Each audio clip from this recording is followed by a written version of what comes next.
Was his knee down before the ball came out?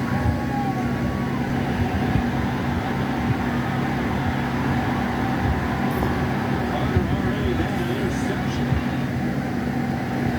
And now the fumble return for a touchdown. Apparently it's been confirmed by replay because they're going to kick the extra point.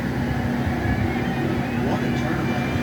Gibson on the move, about to score.